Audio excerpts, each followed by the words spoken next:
Hai korang, assalamualaikum. Arnis nak tanya dengan Faisal sebagai warga negara Malaysia, orang asli Melayu. Arnis tak nak banyak cakap karena Arnis tengah sakit. Jadi biarkan vlog ini dikuasai oleh Faisal. Ada salah satu komen daripada Deterjen? netizen. Kalau korang perasan lah, korang tahu. So di sini ada pertanyaan. Ini menyangkut harkat martabat seorang lelaki Melayu, anjir, dan juga mungkin negara Malaysia. Okay. Dia komen macam ni korang. Hai, kau tuh udah kena bodoh.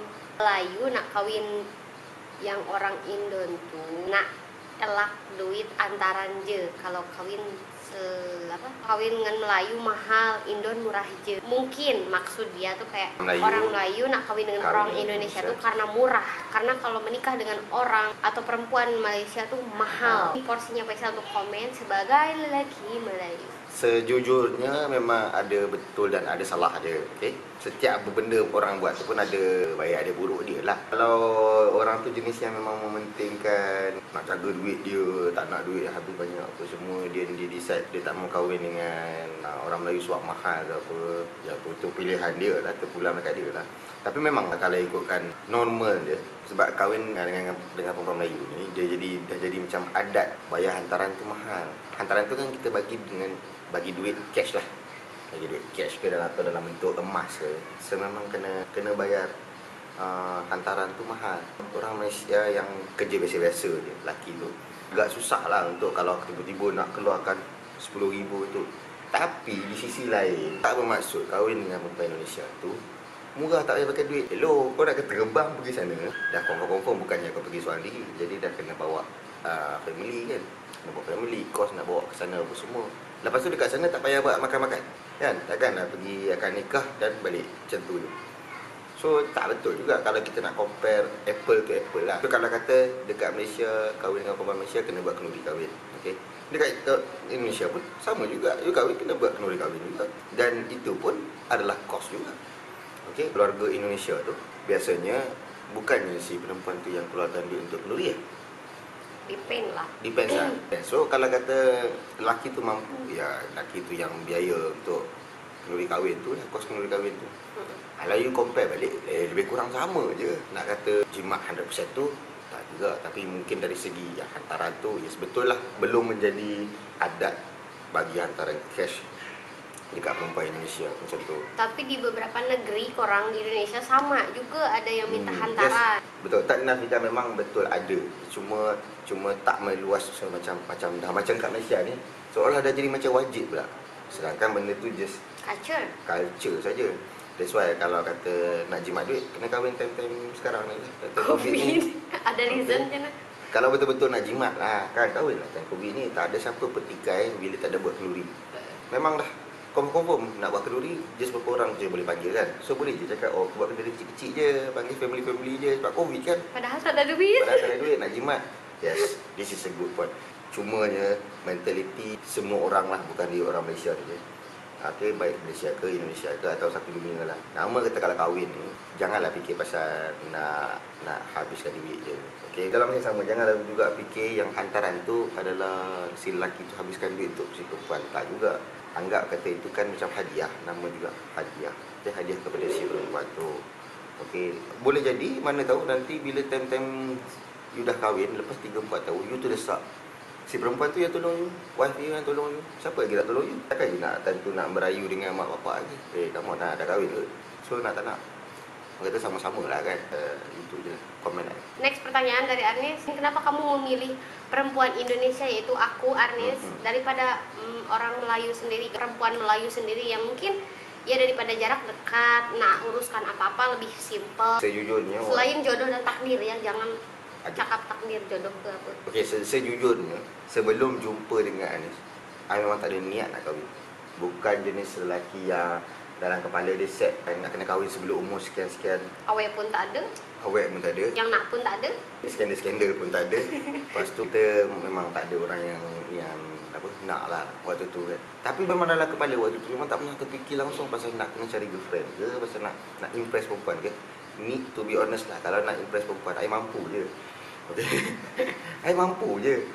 I boleh je nak beli kereta Honda ke, atau nak kena apa, pakai baju branded ke apa. Tapi sebab waktu tu belum ada orang kata apa, tak pernah terlintas nak buat benda-benda macam tu. Gaji I tu setiap bulan I think I pakai dalam 30% je kot. Lagi 70% tu I simpan. Tak ada arah tuju lah, tak ada arah tuju tu sejujurnya. Cuma dalam kepala waktu tu fikir ke arah kerja je. Nak kerja, nak naik pangkat, nak naik gaji, apa benda-benda macam tu lah. Tak pernah fokus pasal nak cari pasangan hidup. Dalam kepala otak tu plan 10-15 tahun ke depan tu seorang diri, masih solo gitu. Tapi sampailah satu tahap tiba-tiba nak dijadikan cerita, tergerak hati ke Indonesia waktu tu bawa dengan family lah of course kan. Dan terjumpa pula dengan Anis yang tak pernah-pernahnya dalam hati tu bergolak. Tiba-tiba si budak ni berpesan jadi hati bergolak. So alur hidup tu tiba-tiba dia swing sikit. Daripada yang kita plan nak solo sampai umur 40 ke apa tu, tiba-tiba dia swing sikit ke arah perkahwinan. Jadi orang kata bila dah tergerak hati tu jangan tangguh lah, kata jangan menafikan lah alur hidup tu. Ada benda tu nama jalan tu dah Allah aturkan, just follow alur kehidupan tu je. Jadi bukan karena ada awek ni yang nak dengan aku, awek Indonesia murah ni, bukan karena itu ya? Tak ada kena-mengena apa. Okay. Murah celah mananya, sama je. Kalau nak compare balik, kalau kira total cost lah kan, yang lebih kurang, okay? Tak ada kurang mana pun. Next pertanyaan, karena itu banyak banget orang yang tanya pasal pernikahan campur nih, lagi-lagi antara Indonesia dengan Malaysia. Sensitif sangat. Kadang-kadang nih si perempuan Indonesia nih dipandang sebelah mata nih sama ya orang sini lah ya, tapi tak semua ya. Menurut kamu gimana ya? Itu pun dah jadi macam sebahagian culture juga sebenarnya, effect of culture tu sendiri. Sebab semua sedia maklum yang ramai orang Indonesia datang bekerja dekat Malaysia. Jadi nak compare balik dengan orang Malaysia yang bekerja di Indonesia tu tak samalah. Orang Malaysia yang bekerja ke Indonesia tu rata-rata yang profesional. Okey, di tingkat profesional lah. Okey, maybe pangkatnya tinggi lah. Tapi sedangkan yang orang Indonesia yang datang bekerja dekat Malaysia tu rata-rata pekerja kasar lah. Okey, kerja kasar di membantu rumah ke ataupun kerja kontrak ke. Dia punya pandangan terhadap orang-orang yang kerja macam tu otomatik dipandang rendah compare dengan dia orang membandingkan orang Malaysia yang kerja level up lah, executive level lah.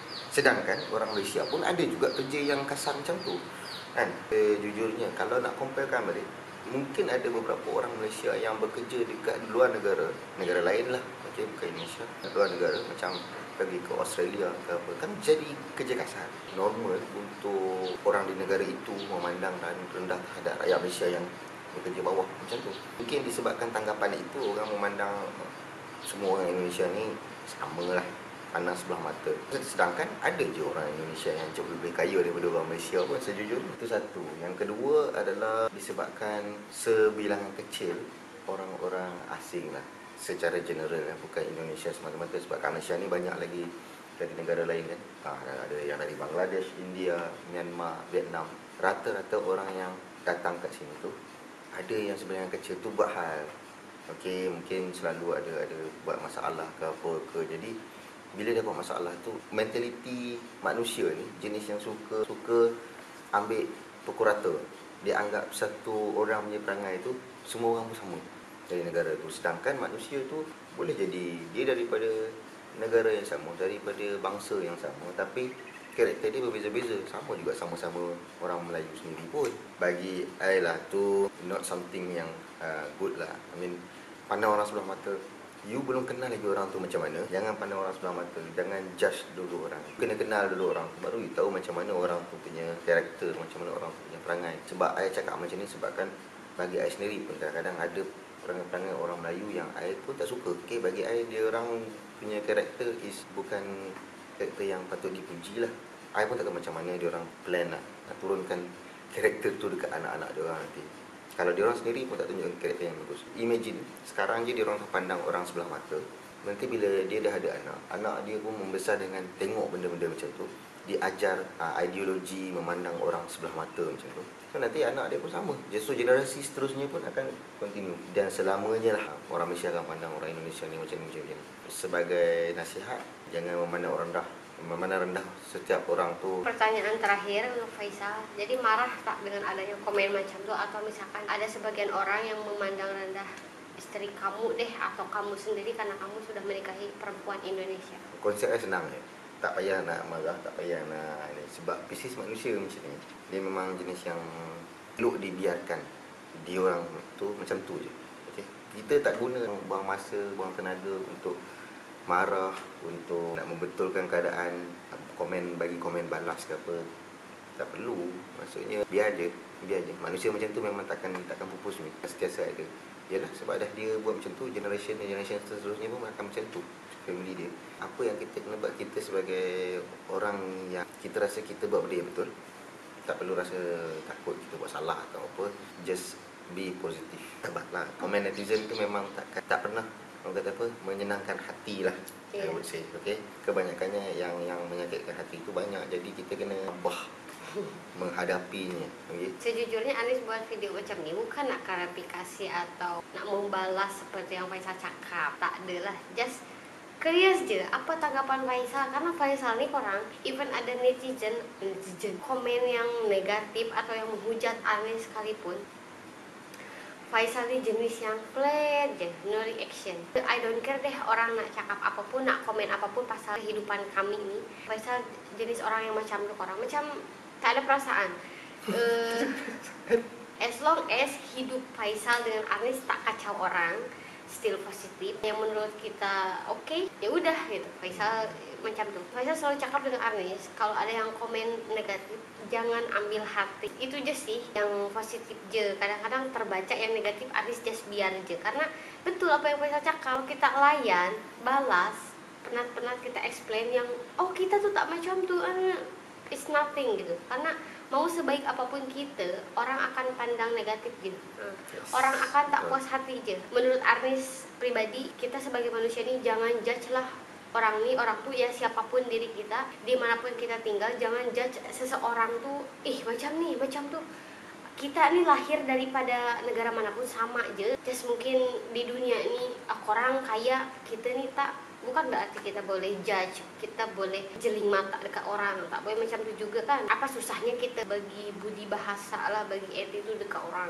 Simple je, kalau orang benci skip, kalau orang tak suka tak payah tengok, tak payah layan, itu je. So itu dia di vlog kali ini, orang tahu jawaban Faisal macam mana, yang dia pun dah melalui proses istilahnya bulian karena dia menikahi perempuan Indonesia. Menyesal tak? Tak ada menyesal. Nak menyesal apa? Yang kahwinnya I, yang menjalani kehidupannya I, menikmati baik buruknya I. Apa yang orang lain yang cakap tu, dia bukannya tahu you macam mana, dia bukan tahu pun karakter you dekat rumah macam mana apa yang I rasa. Dia orang bukan rasa pun, dia orang tak tahu apa benda pun. Just don't care je. Just don't care. Korang vlog ini sampai sini aja dulu, nanti kita sembang bompang lagi di next video. Thank you Faisal udah bagi komen. Semoga korang ambil yang positifnya daripada perbincangan, persembangan di pagi hari ini. Pagi lah. Ambil yang positif, buang yang negatif. Macam tu ya korang. Bye bye, assalamualaikum.